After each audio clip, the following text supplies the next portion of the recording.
The brush and spring assemblies transfer power to your rotary tool's armature. They consist of a carbon brush with a coil spring attached. The spring both transmits power as well as holds the brush firmly against the commutator. The brushes wear down over time due to constant contact with the armature. If the tool is overloaded, the springs can be burnt. Replacing the brushes and springs is a repair that you can do yourself, and I'm going to show you how. Hi, I'm Mark Socha.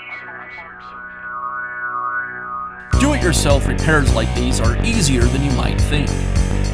From lawn machines to cordless drills, kitchen mixers, outdoor grills, our how-to videos walk you through each repair from start to finish.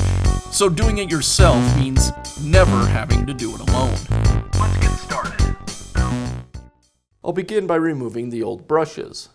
They're behind the brush caps.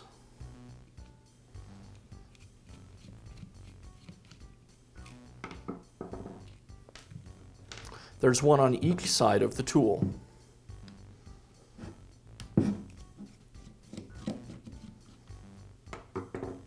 To install the new brush, I align it with the brush holder, insert it into the holder, and then secure it with the cap.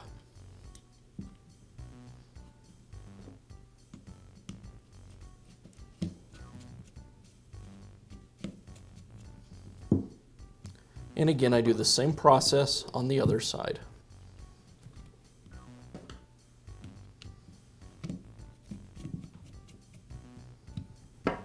And that's all it takes to replace the brushes and springs in your rotary tool.